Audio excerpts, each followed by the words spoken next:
Hello dear student, welcome all of you to CATG online classes. Student welcome back. हम लोग पढ़ रहे हैं chapter 5 that is principles of inheritance. Okay student, इस chapter में बहुत सारी बातें हम लोग कर चुके हैं और प्रीवियस क्लास में आपने गैमीट्स बनाना, कैसे गैमीट्स बनाते हैं वो आप सीख चुके हैं, right.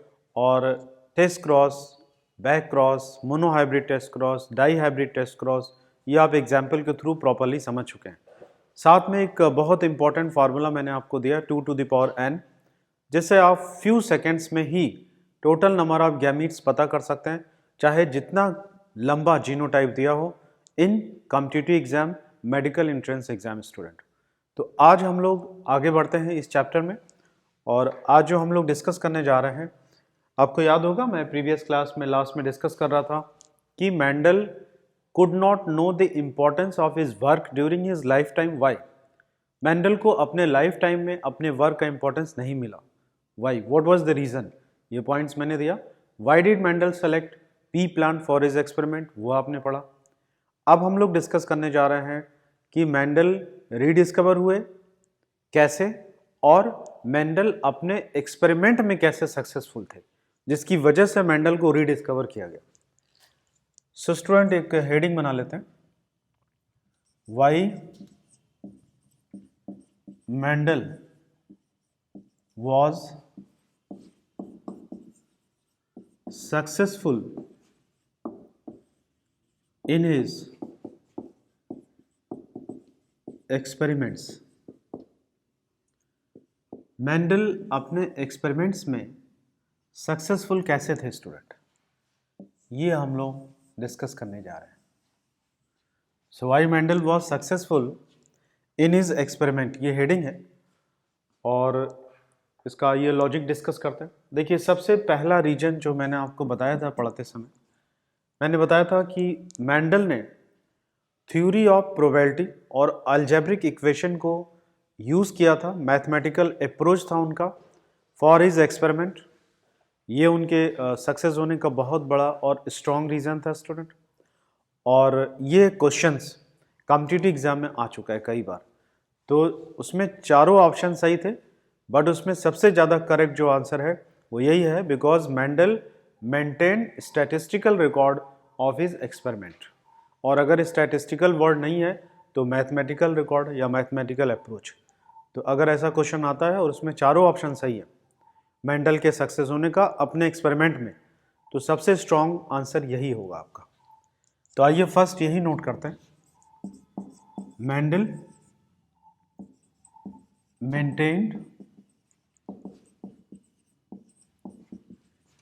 Statistical record of his experiments. ये स्टूडेंट बहुत इंपॉर्टेंट है और ये उनके सक्सेस होने में सबसे स्ट्रॉन्ग रीज़न था. Mendel maintain statistical record of his experiments, ये सबसे स्ट्रॉन्ग रीज़न था. दूसरा आप सोचिए क्या रीज़न था. दूसरा स्टूडेंट रीज़न था कि मेंडल ने गार्डन पी प्लांट को सेलेक्ट किया था, जो कन्वीनियंट था उनके लिए ग्रो कराना, ऑब्जर्व करना. मेनी थाउजेंड्स प्लांट्स को ऑब्जर्व करते थे वो, और ये एनुअल हर्ब्स है, जिसकी वजह से जो रिजल्ट है वो अर्ली आ जाता है स्टूडेंट. तो what was second reason, that he selected Pisum sativum, that is garden pea plant. और देखिए यहाँ पे जब भी साइंटिफिक नेम लिखते हैं, बायोलॉजिकल नेम लिखते हैं, ओके, आप क्लास 11th में आपने बाइनोमियल नोमेनक्लेचर सिस्टम पढ़ा होगा. तो जब भी बायोलॉजिकल नेम लिखते हैं तो जीनस का नाम अलग होगा, स्पीशीज अलग होगा. जीनस का फर्स्ट लेटर कैपिटल होगा, स्पीशीज का फर्स्ट लेटर स्मॉल होगा, और दोनों अलग अलग अंडरलाइन हो गई, ये ध्यान रखिएगा. और क्योंकि ये लैटिन वर्ड है और इटैलिक्स में लिखा जाता है स्टूडेंट, और हैंड रिटन लिखते हैं तो अंडरलाइन करते हैं.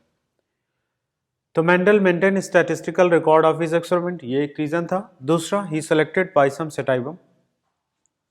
which is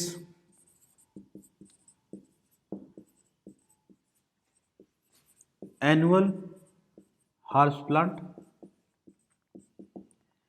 इसके बाद देखिए थर्ड जो पॉइंट था, मेंडल ने एट ए टाइम एक क्रॉस में इधर वन कंट्रास्टिंग ट्रेड सेलेक्ट किया और टू कंट्रास्टिंग ट्रेड सेलेक्ट किया। अगर वो ज़्यादा सेलेक्ट करते तो कंफ्यूजन हो जाता student. So at a time he considered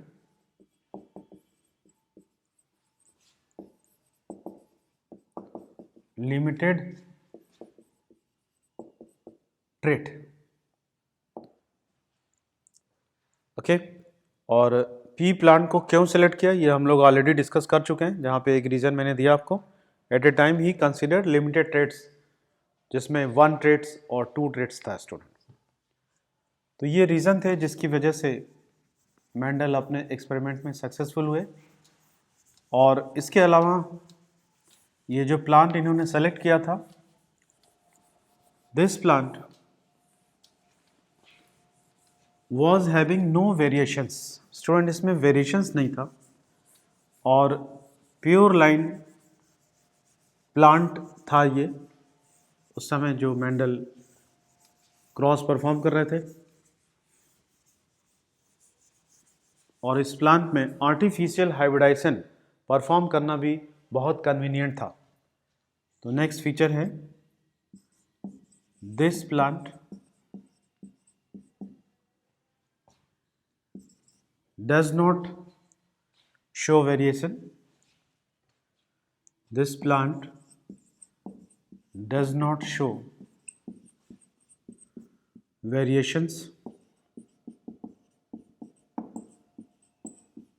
ये प्लांट वेरिएशन शो नहीं करता। एंड ये प्लांट मैंने बताया आपको कि ये स्टेबल ट्रेड शो करता है, वेरिएशन नहीं करता, मीन्स स्टेबल शो करता है। और आर्टिफिशियल हाइब्रिडाइजेशन, जिसको बोलते हैं क्रॉस, आर्टिफिशियल हाइब्रिडाइजेशन या cross was easy to carry out. इस पे आर्टिफिशियल हाइब्रिडाइजेशन या क्रॉस परफॉर्म करना बहुत ही कन्वीनियंट था स्टूडेंट। तो ये रीज़न थे जिसकी वजह से मेंडल अपने एक्सपेरिमेंट में सक्सेसफुल हुए थे। So you can note down the points.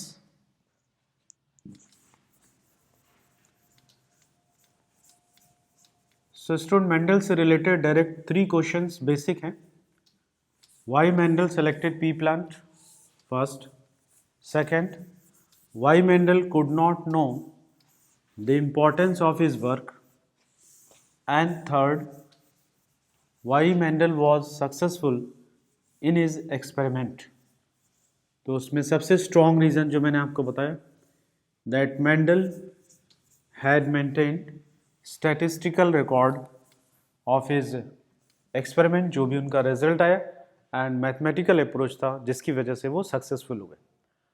अब स्टूडेंट हम लोग नेक्स्ट पॉइंट पे बात करने जा रहे हैं कि मेंडल कैसे रीडिस्कवर हुए, किसने किया उनको। So actually Mendel was rediscovered in 1900। Student Mendel rediscovered हुए in 1900 by 3 biologists। 3 बायोलॉजिस्ट आते हैं स्टूडेंट, वो मेंडल के वर्क को रिकॉग्नाइज करते हैं, बिल्कुल वैसे एक्सपेरिमेंट करते हैं, रिजल्ट भी उनका एग्जैक्ट वैसे ही आता है जैसे मेंडल ने बहुत पहले बता दिया था। तो उन्होंने मेंडल के वर्क को रिकॉग्नाइज किया और क्रेडिट दिया कि Mendel would be father of genetics. तो 3 बायोलॉजिस्ट, और वो 3 बायोलॉजिस्ट कौन कौन थे, उनकी कंट्री का नाम जानना आपके लिए बहुत ज़रूरी है, क्योंकि ये नीट एग्ज़ाम के लिए बहुत ही इंपॉर्टेंट है स्टूडेंट। तो क्वेश्चन कई बार आ चुका है। अभी मैं बताता हूँ कैसे क्वेश्चंस आए हुए थे। तो 3 बायोलॉजिस्ट का नाम आप लिखने जा रहे हैं, जिसमें first biologist Tschermak, second Carl Correns and third biologist Hugo de Vries. So student, Mendel was rediscovered. Mendel died in 1884 और उनके डेथ के 16 years के बाद मेंडल रीडिस्कवर होते हैं by 3 biologist Tschermak, Carl Correns and Hugo de Vries. तो एक तो आपको ये याद होना चाहिए कि इन 3 बायोलॉजिस्ट ने डिस्कवर किया। दूसरा आपको बता दें कंट्री, कभी कभी स्टूडेंट क्वेश्चंस आ जाता है कि ये साइंटिस्ट किस कंट्री से बिलोंग करता है। जैसे पुनेट स्क्वायर का मैंने बताया था आपको कि नीट एग्जाम 2018 में पूछा हुआ था और Punnett square belong to Britain, he was British geneticist. तो यहाँ पे शेरमार्क, कॉल कॉरेंस और ह्यूगो de Vries की कंट्री का नाम जानना बहुत ज़रूरी है, क्योंकि क्वेश्चन आ चुके हैं और आ सकते हैं। देखिए, ही बिलोंग्स टू, यहाँ पे हम लोग लिख दे रहे हैं साइड में, बिलोंग्स टू ऑस्ट्रिया। ये बिलोंग टू ऑस्ट्रिया। स्टूडेंट शेरमार्क, इनको बोलेंगे शेरमार्क, टी साइलेंट है। शेरमार्क बिलोंग करते थे ऑस्ट्रिया में। और देखिए क्वेश्चन कैसे ट्विस्ट होके आ सकता है पीएमटी एग्जाम में। क्वेश्चन ऐसे आ सकता है कि Mendel was rediscovered by 3 biologist and out of these 3 biologist which particular biologist belong to the same country to which Mendel belongs. Right, question आप समझ गए होंगे। 3 बायोलॉजिस्ट ने रीडिस्कवर किया मेंडल को, उसमें कौन से ऐसे बायोलॉजिस्ट थे जो उसी कंट्री से बिलोंग करते थे जिससे मेंडल। तो answer is Tschermak, because Mendel belong to Austria, जिसको मोराविया भी बोलता है, मैंने बताया था आपको। After that Carl Correns. Student, Carl Correns belong to country Germany, Germany से बिलोंग करते थे। और इनके बारे में ये बोला जाता है कि कॉल कॉरेंस को मेंडल का जो लिखा हुआ, उनके हाथ का जो लिखा हुआ पेपर था वो भी इनके पास आ गया था, जिसको इन्होंने पब्लिश भी कराया। तो इनके पास कलेक्शन था मेंडल का, मेंडल के वर्क का, जिसको उन्होंने टैली किया और क्रेडिट दिया इन लोगों ने मिलकर मेंडल को। तो Carl Correns Germany and Hugo de Vries belong to Holland, इस कंट्री से बिलोंग करते थे स्टूडेंट। तो आइए हम आपको इसको ट्रिक से याद करवा रहे हैं, जिससे एग्जाम के लिए आपके ब्रेन में लॉन्ग लास्टिंग इफेक्ट तक ये आंसर रहे। 3 मेंडल वॉज रीडिस्कवर किस ईयर में? 1900।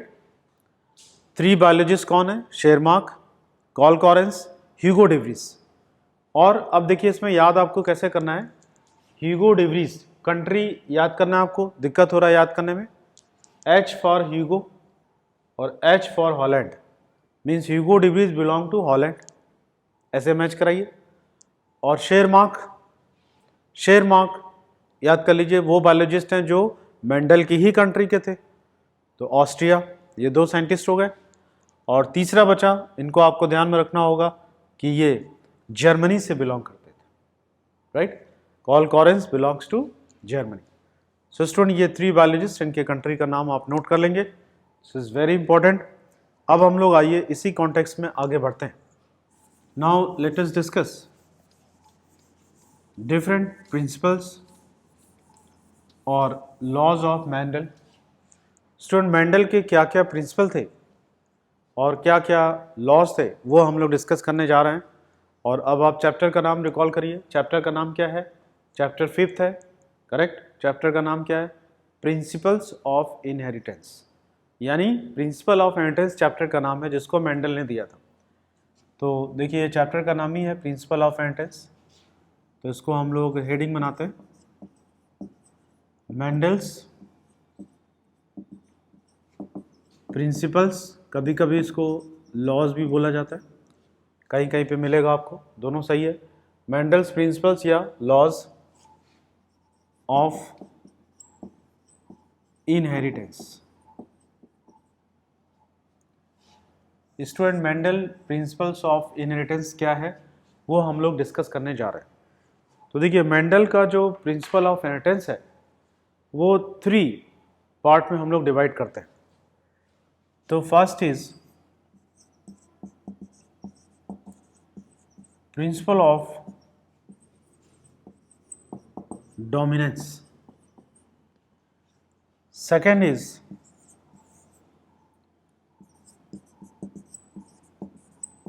Principle of segregation, and third is principle of independent assortment. Principle of independent assortment है student. Okay. So three principles of Mendel: principle of dominance, principle of segregation and principle of independent assortment. ये three principle था. अब देखिए ये जो दो principal हैं ऊपर के, कौन से? Principle of dominance and principle of segregation. Student ये किस लिए था? It was for monohybrid cross. ये मोनोहाइब्रिड क्रॉस शो करता था, ठीक है. और यहाँ पे मोनोहाइब्रिड मीन्स सिंगल ट्रेट या एलील ट्रांसफर हो रहा था, इसलिए उसको बोलते हैं inheritance of one gene. Student ये मोनोहाइब्रिड क्रॉस के थ्रू प्रूफ किया था मेंडल ने. और अगर मोनोहाइब्रिड क्रॉस है तो ये क्या है? इनहेरिटेंस ऑफ वन जीन, जिसमें वन पेयर ऑफ एलील को शो किया गया था. तो जब भी इनहेरिटेंस ऑफ वन जीन की बात आएगी तो याद रखिएगा ये दोनों इनहेरिटेंस ऑफ वन जीन है. Okay, means one contrasting trait को यहाँ पे शो किया गया था. और ये जो आपका है थर्ड लॉ मेंडल का या principle of Mendelian independent assortment, student ये प्रिंसिपल था. This is for dihybrid cross. Dihybrid cross के थ्रू इसको एक्सप्लेन किया गया था. और डाई हाइब्रिड क्रॉस है तो आप इसको और क्या बोल सकते हैं? इसको आप बोल सकते हैं इनहेरिटेंस ऑफ टू जीन्स. यहाँ पे इनहेरिटेंस ऑफ टू जीन्स के बारे में हम लोग बात करेंगे. तो मेंडल का ये तीनों प्रिंसिपल था. और आपको एक और भी बहुत इंपॉर्टेंट बात बताते हैं, हालांकि अभी हम बताएंगे इसको वन बाय वन डिस्कस करेंगे. तो कॉम्पिटिटिव एग्जाम में स्टूडेंट क्वेश्चन आया था कि in real sense which was the first principle और first law given by Mendel. Real sense में कौन सा ऐसा पहला प्रिंसिपल था जिसको मेंडल ने दिया था? तो रियल सेंस में जो पहला प्रिंसिपल था, ये सीरियल नंबर तो आपने 1 2 3 लिखा है, but first principle that was given by or proposed by Mendel was principle of segregation. Correct. तो ये ध्यान रखिएगा कॉम्पिटिटिव एग्जाम के लिए है कि फर्स्ट प्रिंसिपल कौन सा था जिसको मेंडल ने प्रपोज किया था, और आंसर है principle of segregation. Serial number पे आपको नहीं जाना है. ओके, सेग्रीगेशन था, उसके बाद फिर डोमिनेंस और इंडिपेंडेंट असॉर्टमेंट का नंबर आता है. So student one by one करके हम लोग उसको डिस्कस करने जा रहे हैं. So let us give heading. First heading, that is principle of dominance. So heading is dominance. Dominance word आपने पढ़ा है, इसको आप सोचना शुरू कर दीजिए. क्या हो सकता है डोमिनेंस और dominant traits. So let us discuss principle of dominance.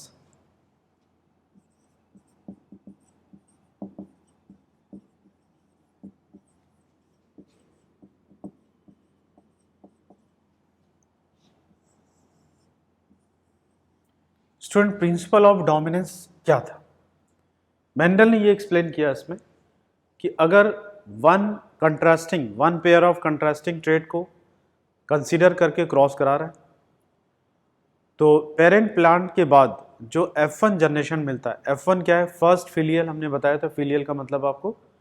तो फर्स्ट फिलियल जनरेशन में जो ऑफस्प्रिंग मिलते हैं उसमें ऑल्दो एलील तो दोनों ट्रेट का रहता है, बट वो ऑफस्प्रिंग हाइब्रिड होते हैं और केवल एक ही एलील अपने आप को एक्सप्रेस कर पाता है. और स्टूडेंट जो एक्सप्रेस करता है उसी को बोलते हैं डोमिनेंट एलील्स, और इस फेनोमेना को बोलते हैं डोमिनेंस।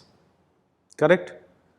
फिर से सुन लीजिए, मेंडल ने एक्सप्लेन किया कि जब दो पेरेंट प्लांट को क्रॉस कराते हैं तो F1 जनरेशन में जो प्लांट मिलते हैं, जिनको ऑफस्प्रिंग भी बोल रहे हैं, राइट, वो प्लांट में दोनों एलील रहेंगे, दो ट्रेट के, जो कंट्रास्टिंग ट्रेट आपने लिया, बट उसमें केवल एक ही अपने आप को एक्सप्रेस करेगा, दूसरा हिडन रहेगा, और जो एक्सप्रेस करेगा उसको बोलेंगे डोमिनेंट, और जो हिडन रहेगा उसको बोलेंगे रिसेसिव, जिस पे हम लोग डिस्कस कर चुके हैं कि जो ट्रेट है वो एलील जो है वो होमोजाइगस है, हेट्रोजाइगस है, वो हम लोग डिस्कस कर चुके हैं। देखिए जितनी टर्मिनोलॉजी आप पढ़े हैं वही टर्मिनोलॉजी यहाँ पे यूज होता जाएगा स्टूडेंट। तो प्रिंसिपल ऑफ डोमिनेंस को आइए पहले स्टेटमेंट इसका नोट कर लेते हैं।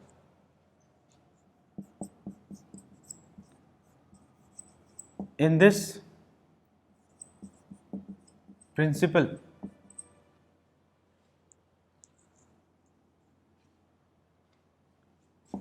Mendel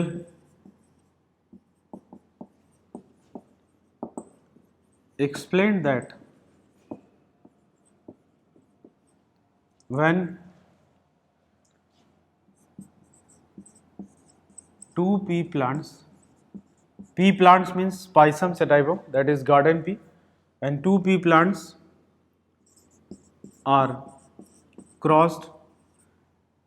स्टूडेंट, क्रॉस्ड एक जनरल वर्ड है, इसका साइंटिफिक और बायोलॉजिकल वर्ड हाइब्रिडाइजेशन होता है। तो क्रॉस्ड को बोलेंगे हाइब्रिडाइज्ड, बट ये सिंपल है और पॉपुलर वर्ड है, तो हाइब्रिडाइजेशन की जगह पे क्रॉस वर्ड यूज करते हैं। तो in this principle Mendel explain that when two pea plants are crossed means hybridized in F1 generation, only one trait is expressed.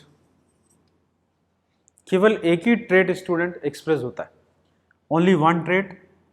किसके थ्रू एक्सप्रेस होगा? एलील के through. Only one trait allele के through express होगा student, is expressed and called dominant trait.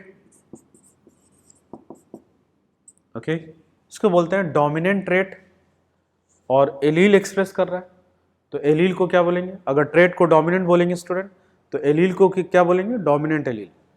तो called dominant trait और dominant allele. Okay, फिर से समझिए इसको, सारे बच्चे आप मेरे साथ याद करिए कि मेंडल प्रिंसिपल ऑफ डोमिनेंस क्या है। इसमें मेंडल ने एक्सप्लेन किया कि जब भी दो पी प्लांट को क्रॉस कराते हैं, when two pea plants are crossed, hybridize मैंने बताया टेक्निकल वर्ड है, आप दोनों में से कोई भी लिख सकते हैं। तो इन F1 generation only one trait is express, और जो एक्सप्रेस होगा उसको क्या बोलेंगे स्टूडेंट? डोमिनेंट ट्रेट, और जो एलील होगा उसको क्या बोलेंगे? Dominant allele. Although next trait का जो एलील है वो रहेगा, बट वो एक्सप्रेस नहीं होगा। तो जो एक्सप्रेस नहीं होगा उसको क्या बोलेंगे? रिसेसिव ट्रेट, और एलील को क्या बोलेंगे? Recessive allele. ऐसा क्यों होता है वो अभी हम लोग इस हेडिंग के तुरंत बाद डिस्कस करते हैं। तो called dominant trait and dominant alleles,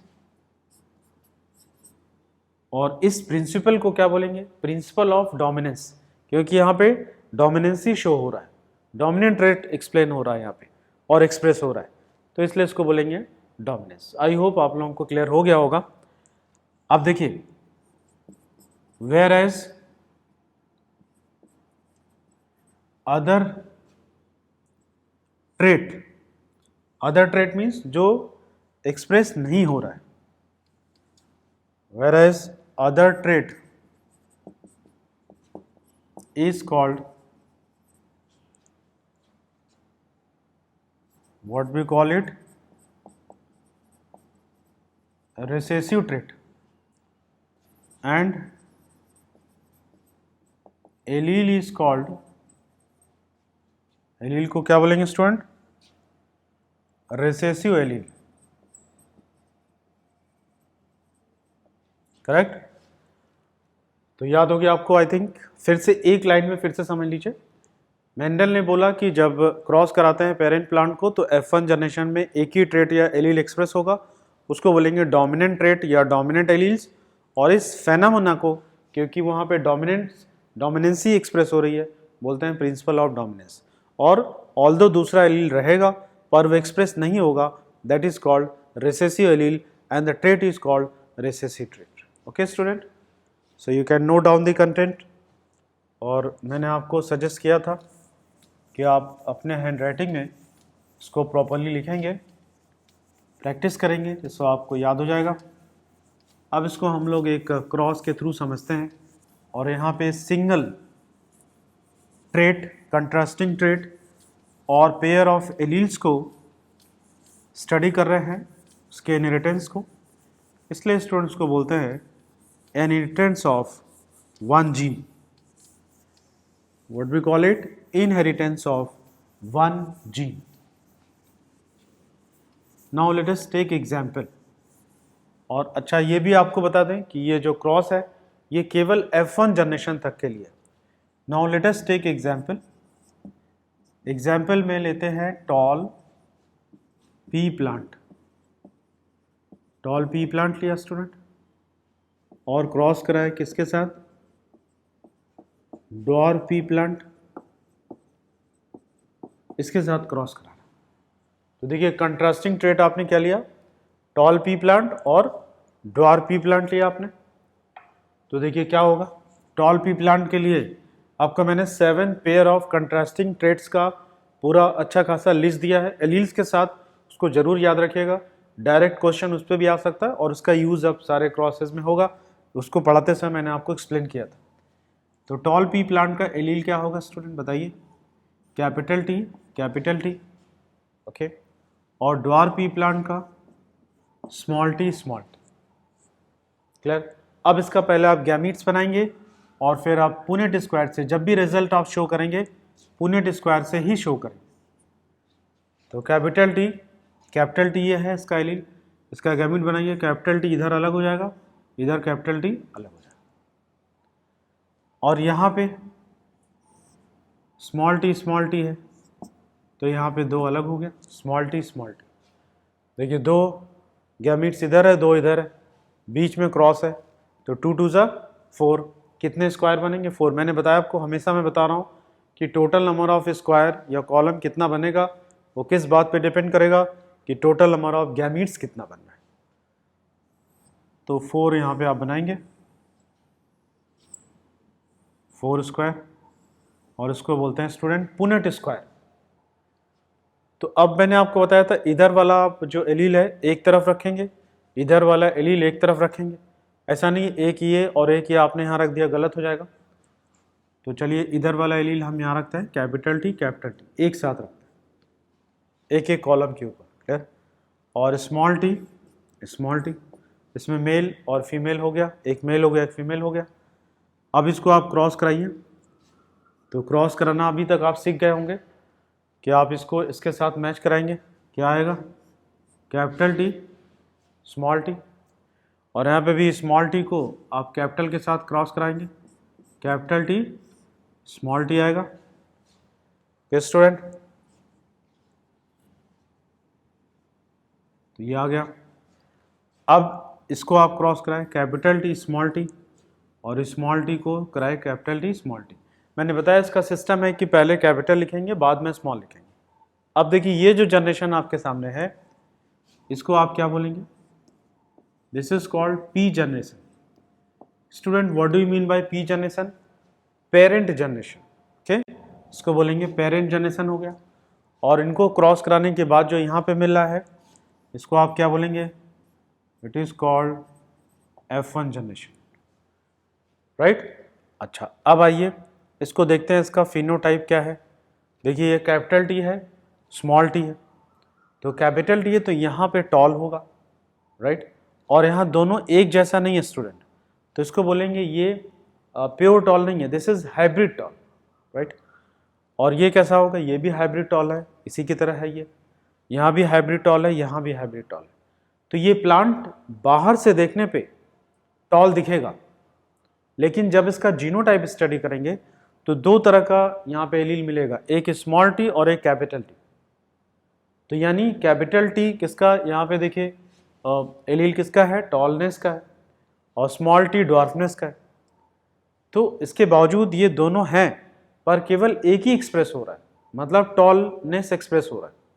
यानी जो टॉलनेस है, टॉल प्लांट है, वो कैसा करेक्टर है, डोमिनेंट, और इसीलिए इस प्रिंसिपल को बोला गया प्रिंसिपल ऑफ डोमिनेंस। क्लियर। तो अब इसका देखिए, इसका रिजल्ट क्या, फिनोटाइप। इसको ऑलरेडी मैं एक बार आपको समझा चुका हूं। फिनोटिपिक एक्सप्रेशन क्या है, all plants are hybrid tall. जितने भी प्लांट हैं वो क्या है, हाइब्रिड टॉल।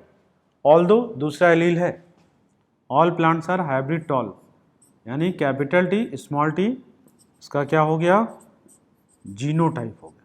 सबका जीनोटाइप एक ही जैसा है, तो यहाँ पे कोई रेशियो नहीं बनेगा, यहाँ पे सिंपली आप लिखेंगे capital T small T. Clear student. तो फिनोटाइप क्या हुआ, ऑल प्लांट्स आर हाइब्रिड। अब ऐसा क्यों है कि कैपिटल टी ही अपने आप को एक्सप्रेस कर रहा है और स्मॉल टी अपने आप को एक्सप्रेस नहीं कर रहा है, ऐसा क्यों है?